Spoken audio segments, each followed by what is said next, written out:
नमस्कार बच्चों। आज की हिंदी की कक्षा में आप सभी का पुनः स्वागत है। मैं अरुणा नारोलिया, शासकीय नवीन हाई स्कूल भानपुर भोपाल से। बच्चों, आज हम पढ़ने जा रहे हैं कक्षा 10 की हिंदी की पुस्तक क्षितिज भाग 2 के गद्य खंड की रचना, जो कि एक निबंध है जिसका नाम है संस्कृति। इसके लेखक हैं भदंत आनंद कौशल्यानंद। बच्चों, हम सबसे पहले लेखक परिचय में भदंत आनंद कौशल्यानंद जी का जन्म के बारे में चर्चा करते हैं। तो हम सबसे पहले भदंत आनंद कौशल्यानंद का जन्म सन 1905 में पंजाब के अंबाला जिले के सोहाना गांव में हुआ। उनके जन्म का नाम हरनाम दास था। प्रारंभिक शिक्षा प्राप्त करने के बाद उन्होंने लाहौर के नेशनल कॉलेज से बीए किया। अनन्य हिंदी सेवा कौशल्यानंद जी बौद्ध भिक्षु थे। उन्होंने बौद्ध धर्म अपना लिया और बौद्ध बन गए। विश्व भ्रमण करते हुए उन्होंने हिंदी भाषा और हिंदी साहित्य के विकास का प्रयास किया। वे राष्ट्रभाषा प्रचार समिति से जुड़े रहे। वर्धा में रहते हुए उन्होंने काफी समय बिताया। सन 1988 में उनका देहावसान अर्थात निधन हो गया। बच्चों, उनकी रचनाएं इस प्रकार से हैं। भिक्षु के पत्र, जो भूल ना सका, आह ऐसी दरिद्रता, बहानेबाजी, यदि बाबा ना होते, रेल का टिकट, कहाँ क्या देखा। यदि हम उनकी भाषा शैली पर दृष्टि डालें, इसके बारे में चर्चा करें तो उनकी भाषा, लेखक कौशल्यानंद की भाषा सरल व रोचक है। भाषा में कहीं कहीं तत्सम, तद्भव, उर्दू तथा ग्रामीण भाषा के शब्द भी प्रयोग किए गए हैं। सरल, सहज तथा बोलचाल की भाषा में लिखे गए उनके निबंध तथा संस्मरण बहुत लोकप्रिय हैं। शैली, आपने अपनी रचनाओं द्वारा पाठक के मन में सत्य और अहिंसा की भावना भर दी है। कौशल्यायन की वर्णनात्मक शैली के साथ साथ आत्मकथात्मक तथा संवादात्मक शैली का भी प्रयोग अपनी रचनाओं के अंतर्गत किया है। साहित्य में स्थान, लेखक भदंत आनंद कौशल्यायन जी का गांधी जी के साथ भी घनिष्ठ संबंध रहा है। हिंदी साहित्य को बढ़ाने में आपका विशेष योगदान रहा। आपके द्वारा रचित ग्रंथ हिंदी साहित्य की अमूल्य निधि है। हिंदी साहित्य जगत में आपका नाम आदर के साथ लिया जाता है, अतः हिंदी साहित्य में आपका उच्च स्थान है। बच्चों, अब हम पाठ जिसका नाम है संस्कृति, जो कि निबंध विधा में लिखा गया है, उसका सारांश समझ लेते हैं। संस्कृति निबंध हमें सभ्यता और संस्कृति से जुड़े अनेक जटिल प्रश्नों से टकराने की प्रेरणा देता है। इस निबंध में भदंत आनंद कौशल्यायन जी ने अनेक उदाहरण देकर यह बताने का प्रयास किया है कि सभ्यता और संस्कृति किसे कहते हैं। दोनों एक ही वस्तुएं हैं अथवा अलग अलग। वे सभ्यता को संस्कृति का परिणाम मानते हुए कहते हैं कि मानव संस्कृति अविभाज्य वस्तु है। उन्हें संस्कृति का बंटवारा करने वाले लोगों पर आश्चर्य होता है और दुख भी। उनकी दृष्टि में जो मनुष्य के लिए कल्याणकारी नहीं है, वह ना सभ्यता है और ना संस्कृति। तो आइए बच्चों, पाठ का सारांश समझने के बाद हम गद्यांश की संदर्भ प्रसंग व्याख्या भी समझते हैं। बच्चों, मेरे द्वारा आपको पाठ का सारांश बताया गया है, पर आप अपनी पुस्तक से पूरा पाठ बहुत अच्छे से ध्यानपूर्वक पढ़ेंगे। आइए अब हम अनुच्छेद की या गद्यांश की संदर्भ प्रसंग सहित व्याख्या समझेंगे। सबसे पहले हम उसका वाचन कर लेते हैं।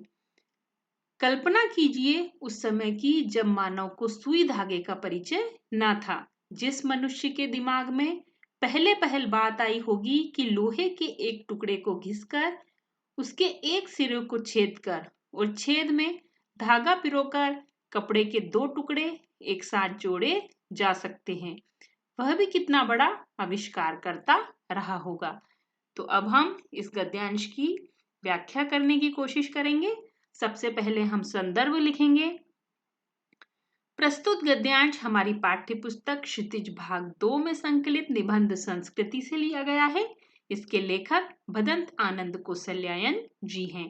प्रसंग में लिखेंगे बच्चों, इसमें सुई के आविष्कारक की सोच के विषय में बतलाया गया है। व्याख्या अब हम लिखने का प्रयास करेंगे। पहले व्याख्या समझ लीजिए। लेखक कहते हैं कि क्या सभ्यता और संस्कृति एक ही शब्द है या अलग अलग? यदि अलग है तो दोनों में अंतर क्या है? उस समय की कल्पना कीजिए जिस समय मानव को सुई धागे का ज्ञान नहीं था। सबसे पहले जिस मनुष्य के मस्तिष्क में यह सोच उत्पन्न हुई होगी कि लोहे के एक लंबे टुकड़े को घिसकर उसके एक सिरे में छेद करके सुई बनाई जा सकती है। उस छेद में धागा डालकर कपड़ों के दो भाग को आपस में जोड़ा जा सकता है। ऐसी सोच रखकर सुई बनाने वाला भी बहुत बड़ा आविष्कारक रहा होगा। तो बच्चों, ये जो अभी हमने गद्यांश पढ़ा था उसका हमने भावार्थ व्याख्या समझी है। अब हम उसके अंतर्गत विशेष लिखने का प्रयास करेंगे कि इसमें क्या चीजें विशेष थी। तो सबसे पहले हम बिंदु में लिखेंगे, भाषा सरल, सहज और खड़ी बोली है। संवादात्मक तथा वर्णनात्मक शैली है। आविष्कारक का परिचय इस गद्यांश में बताया गया है। अब हम बच्चों इसी पाठ जो कि संस्कृति निबंध है, इसमें से दूसरे गद्यांश की व्याख्या समझने का प्रयास करेंगे। आइए, गद्यांश इस प्रकार से है। हमारी समझ में मानव संस्कृति की जो योग्यता आग व सुई धागे का आविष्कार कराती है वह भी संस्कृति है। जो योग्यता तारों की जानकारी कराती है वह भी है, और जो योग्यता किसी महामानव से सर्वस्व त्याग कराती है वह भी संस्कृति है।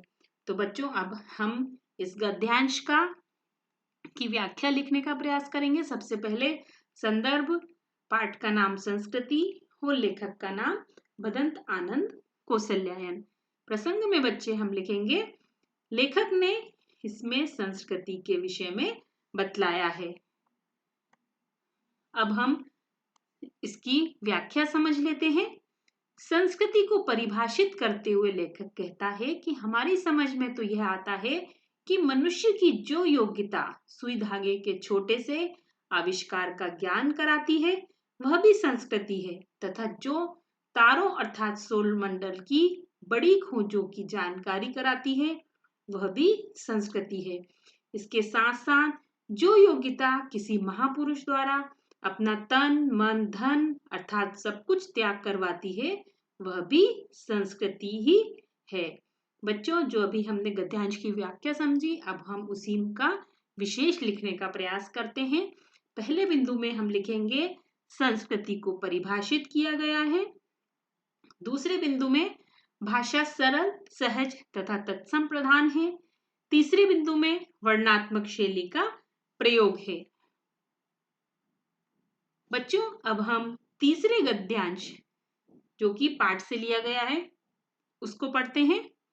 संस्कृति के नाम से जिस कूड़े करकट के ढेर का बोध होता है वह ना संस्कृति है न रक्षणीय वस्तु। क्षण क्षण परिवर्तन होने वाले संसार में किसी भी चीज को पकड़कर बैठा नहीं जा सकता। मानव ने जब जब प्रज्ञा और मैत्री भाव से किसी नए तथ्य का दर्शन किया है तो उसने कोई वस्तु नहीं देखी है जिसकी रक्षा के लिए दलबंदियों की जरूरत है। तो बच्चों, ये गद्यांश था। गद्यांश में संदर्भ में पाठ का नाम और लेखक का नाम लिखना है, जैसा कि आप समझ ही गए हैं। प्रसंग में इसमें लेखक ने संस्कृति शब्द पर प्रकाश डाला है। हमें गद्यांश लिखते समय उसमें प्रसंग में क्या लिखते हैं बच्चों, ये मेरे द्वारा पहले भी आपको बताया गया है। मैं फिर समझाने का प्रयास कर रही हूँ कि जो गद्यांश का मुख्य बात होती है जिस पे विशेष जोर दिया जाता है लेखक के द्वारा, वह हम प्रसंग में एक वाक्य में लिख सकते हैं। व्याख्या समझ लेते हैं। संस्कृति के विषय पर अपने विचार व्यक्त करते हुए लेखक कहते हैं कि आज संस्कृति के नाम से जिन व्यर्थ एवं त्याज्य वस्तुओं का ज्ञान होता है वह ना तो संस्कृति ही है और ना अपनी रक्षा करने हेतु श्रेष्ठ वस्तु है। इस परिवर्तनशील संसार में मिनट मिनट में परिवर्तन होते जा रहते हैं। ऐसी दशा में किसी वस्तु को पकड़कर नहीं बैठा जा सकता है। जब जब मनुष्य ने अपने ज्ञान तथा मित्रता के भाव से किसी नई वस्तु की खोज की है, तो वह उसके लिए कोई नई बात नहीं है जिसकी रक्षा के लिए किसी विशेष दल की आवश्यकता पड़े। अतः मानव संस्कृति मंगलकारी एवं श्रेष्ठ है। तो बच्चों, यह था इस गद्यांश की व्याख्या। अब हम इसका विशेष लिखेंगे। विशेष के अंतर्गत पहला बिंदु लिखेंगे संस्कृति विषय पर विचार व्यक्त किया गया है। दूसरे बिंदु में लिखेंगे भाषा सरल, सहज तथा तत्सम प्रधान है। तीसरे बिंदु के अंतर्गत बच्चों हम लिखेंगे वर्णात्मक शैली का प्रयोग यहाँ पर इस गद्यांश में किया गया है। अब बच्चों, जो हमने गद्यांश पढ़ा है उसका अर्थ समझा है, उसी अर्थ को समझते हुए कुछ प्रश्न हमने यहाँ निकाले हैं। उन प्रश्नों के हम उत्तर लिखने का प्रयास करते हैं। प्रश्न इस प्रकार से है, लेखक ने किस संस्कृति को संस्कृति नहीं माना और क्यों? तो उत्तर इस प्रकार से है, लेखक ने मनुष्य की संकीर्ण भावनाओं और अहितकारी योग्यता को संस्कृति मानने से इनकार कर दिया है, क्योंकि जिस संस्कृति में मानव मात्र के लिए कल्याणकारी भावना न हो, वह वास्तव में संस्कृति नहीं अपितु कूड़े करकट का ढेर है। दूसरा प्रश्न, प्रज्ञा और मैत्री भाव किस नए तथ्य के दर्शन करवा सकते हैं? तो इसका उत्तर होगा बच्चों, प्रज्ञा और मैत्री भाव इस नए तथ्य के दर्शन कर सकते हैं कि ऐसी कोई वस्तु नहीं है जिसकी रक्षा के लिए दलबंदियों की आवश्यकता हो। अब बच्चों, अब हम जिसका अभ्यास करेंगे वह है वस्तुनिष्ठ प्रश्न, जो हमारे संस्कृति निबंध से लिए गए हैं और सही विकल्प चुनकर हमें लिखना है। ये प्रायः परीक्षा में एक एक नंबर के प्रश्न इसके पूछे जाते हैं। तो पहला प्रश्न है, संस्कृति पाठ में न्यूटन को कहा गया है। तो न्यूटन को क्या कहा गया है? 4 विकल्प इसके समक्ष आपके समक्ष प्रस्तुत है इसके। पहला है एक वैज्ञानिक, दूसरा है दिशा दिखाने वाला, तीसरा है संस्कृत मानव और चौथा है आदि मानव। तो बच्चों, इसका उत्तर है संस्कृति पाठ में न्यूटन को संस्कृत मानव कहा गया है।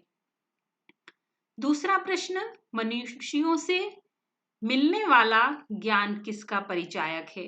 तो इसके भी 4 विकल्प हैं, हमारी उन्नति का, देश के विकास का, मानव कल्याण का, उपयुक्त सभी का। तो बच्चों, मनुष्यों से मिलने वाला ज्ञान, इसमें जो तीनों बिंदु हैं वो तीनों इसके अंतर्गत आएंगे। तो तीनों यदि अंतर्गत हम लिखेंगे तो वो किसके अंतर्गत उत्तर बन जाएगा? चौथा वाला उत्तर बनेगा, उपयुक्त सभी। तो मनुष्य से मिलने वाले ज्ञान किसका परिचायक है? इसमें तीनों बिंदुओं का समावेश करते हुए इसका जो सही उत्तर लिखेंगे वह होगा उपयुक्त सभी का। तीसरा प्रश्न, संस्कृत व्यक्ति के लेखक का तात्पर्य है। तो पहला, संस्कृत पढ़ा व्यक्ति, संस्कृति को मानने वाला व्यक्ति, नई खोज करने वाला व्यक्ति और संस्कृत लिखने वाला व्यक्ति। तो इसमें जो उपयुक्त उत्तर है वह है ग, नई खोज करने वाला व्यक्ति संस्कृत व्यक्ति से लेखक का तात्पर्य है। चौथा है संस्कृति कब असंस्कृति में बदल जाती है। इसके भी 4 विकल्प हैं बच्चों, कल्याण की भावना से नाता टूटने पर, दूसरा है पुरानी पढ़ने पर, तीसरा है धर्म बदलने पर और चौथा है ईश्वर की भक्ति ना करने पर। तो संस्कृति अकल्याणकारी की भावना से नाता टूटने पर असंस्कृति में बदल जाती है। 5वां विकल्प मनुष्यों की देन है। तो इसके भी 4 विकल्प हैं, सभ्यता का कुछ हिस्सा, समृद्ध समाज, प्रगतिशील देश, मौलिक विचार। तो इसका सही उत्तर होगा बच्चों, मनुष्यों की देन है, सभ्यता का कुछ हिस्सा। अब बच्चों, हम कुछ जो प्रश्न समझेंगे वह होंगे सही जोड़ी से संबंधित प्रश्न। इसमें खंड आ का मिलान हमें खंड बा के शब्दों से करना है। तो पहला, खंड आ के नीचे जो कुछ शब्द और वाक्य लिखे हैं, जैसे कि पहले में लिखे हैं बौद्ध भिक्षु, दूसरे में भौतिक प्रेरणा, ज्ञानेप्सा, तीसरे में न्यूटन, चौथे में मानव संस्कृति एक और पांचवे में संस्कृति। तो बौद्ध भिक्षु के समक्ष लिखा जाएगा भदंत आनंद कौशल्यायन। दूसरे में भौतिक प्रेरणा ज्ञानेप्सा के समक्ष हम लिखेंगे मानव संस्कृति के माता पिता ये कहे गए हैं। तीसरा न्यूटन, न्यूटन के सामने हम लिखेंगे गुरुत्वाकर्षण। मानव संस्कृति एक अविभाज्य वस्तु है। संस्कृति के सामने हम जो जोड़ी मिलान करेंगे उसमें लिखेंगे निबंध है, ये एक निबंध विधा में लिखी गई रचना है। तो इस प्रकार हम खंड आ के सामने खंड बा की जोड़ियों का इस प्रकार से मिलान कर सकते हैं। अब हम सत्य असत्य कथन संबंधी प्रश्नों का भी अभ्यास कर लेते हैं।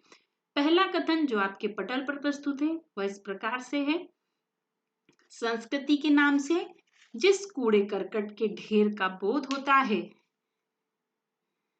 मैं पुनः पढ़ूंगी, संस्कृति के नाम से कूड़े करकट के ढेर का बोध होता है, तो ये बिल्कुल सत्य कथन है।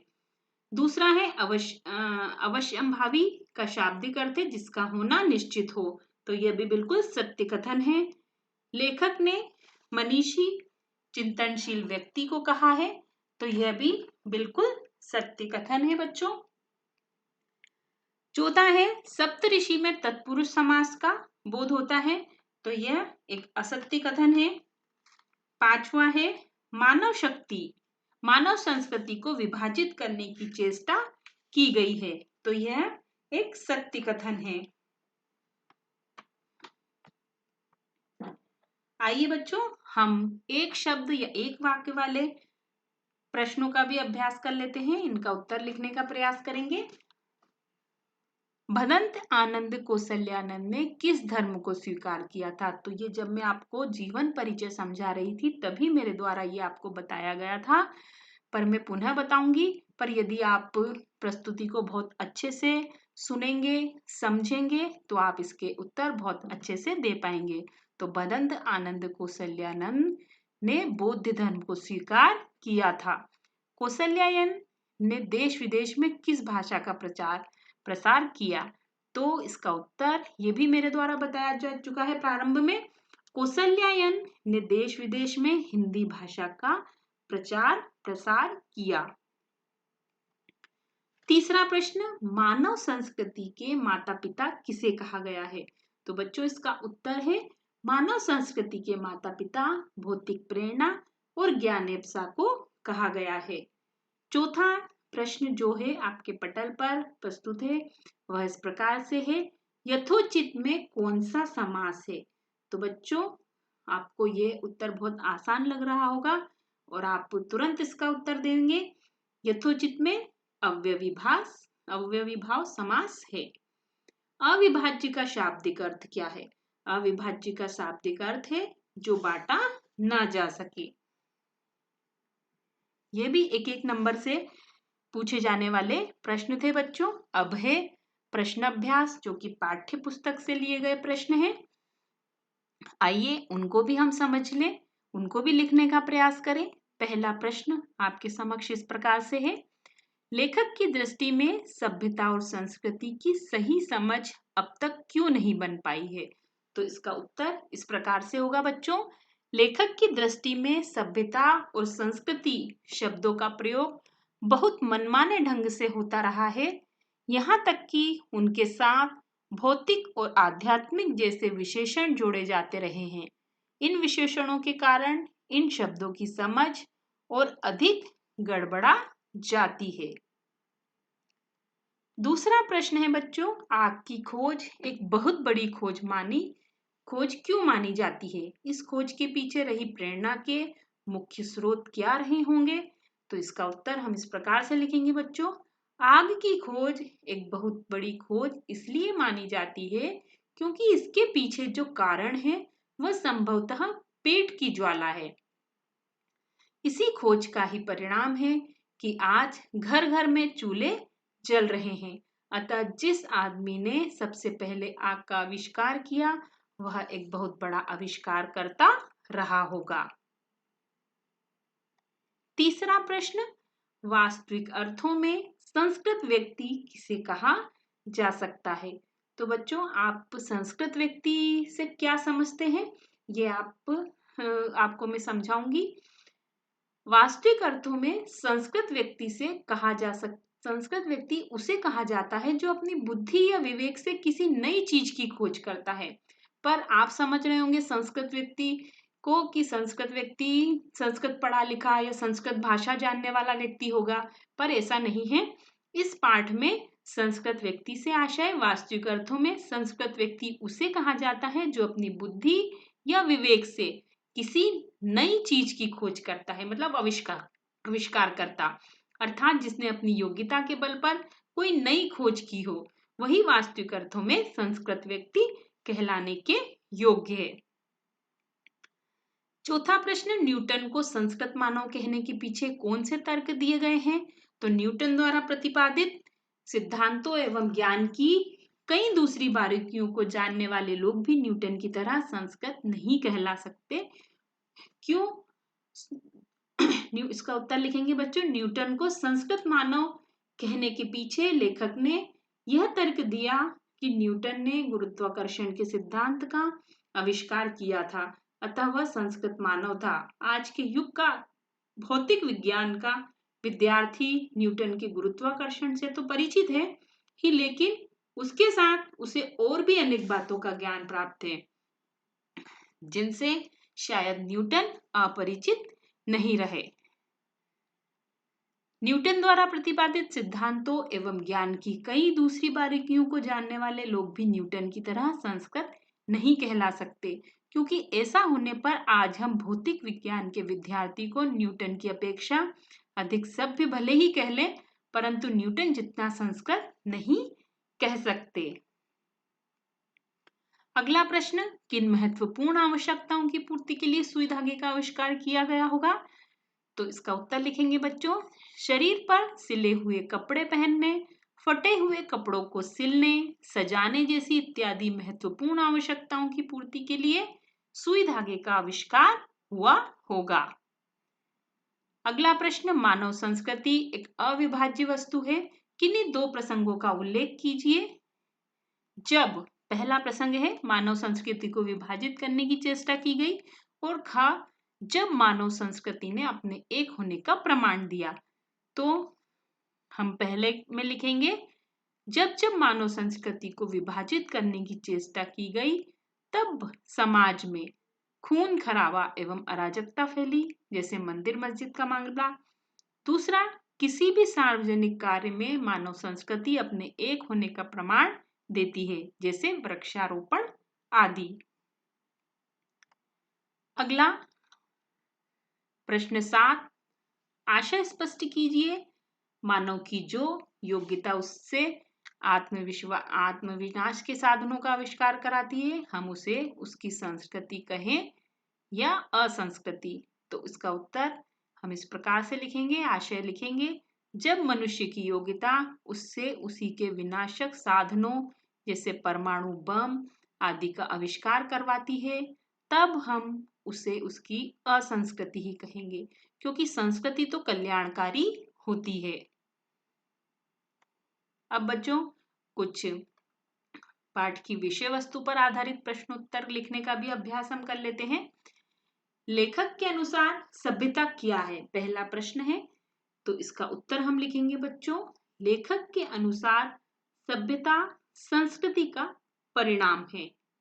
मनुष्य के खाने पीने के तरीके, ओढ़ने पहनने के तरीके, हमारे आवागमन के साधन सभी हमारी सभ्यता के अंतर्गत आते हैं, अतः जीवन जीने का तरीका ही सभ्यता है। अगला प्रश्न है, संस्कृति पाठ जो कि एक निबंध विधा है, हमें क्या प्रेरणा देता है? तो बच्चों, इसकी शिक्षा के बारे में इसमें हम उत्तर बनाते हुए लिखेंगे, संस्कृति पाठ हमें प्रेरणा देता है कि इस परिवर्तनशील संसार में सब कुछ परिवर्तित हो रहा है, धारणाएं और सोच में भी निरंतर परिवर्तन हो रहे हैं। इस क्षण क्षण परिवर्तित होने वाले संसार में किसी भी चीज को पकड़े रहना उचित नहीं है। उन्हीं बातों को मानना उचित है जो मानव कल्याण के प्रति मनुष्य को प्रेरित करती है, वही मानव संस्कृति है। तीसरा प्रश्न, मनुष्य की संस्कृति की जननी किसे कहा जा सकता है और क्यों? तो बच्चों, इसका उत्तर हम इस प्रकार से लिखेंगे, आइए समझ लीजिए। मनुष्य के अंदर की सहज संस्कृति अर्थात अंतःप्रेरणा को संस्कृति की जननी कहा जा सकता है, क्योंकि इसी अंतःप्रेरणा के कारण तन ढका और पेट भरा होने पर भी वह खाली नहीं बैठता है। वह अपनी बुद्धि और विवेक के बल पर निस्वार्थ भाव के वशीभूत होकर मानवता के कल्याण की बात सोचता है और कार्य करता है। बच्चों, आज हमने जो पाठ में संस्कृति निबंध के अंतर्गत क्या क्या चीजें पढ़ी हैं, गद्यांश की संदर्भ प्रसंग सहित व्याख्या आपने समझी है, हमने अर्थ ग्रहण संबंधी प्रश्नों का अभ्यास किया है, हमने वस्तुनिष्ठ प्रश्नों को भी समझा है और हमने पाठ के प्रश्नोत्तर और अतिरिक्त वस्तु विषय पर आधारित प्रश्नोत्तर लिखने का भी अभ्यास किया है। इन सभी प्रश्नों को आप अपनी अभ्यास पुस्तिका में लिखते हुए इनको याद करेंगे। धन्यवाद।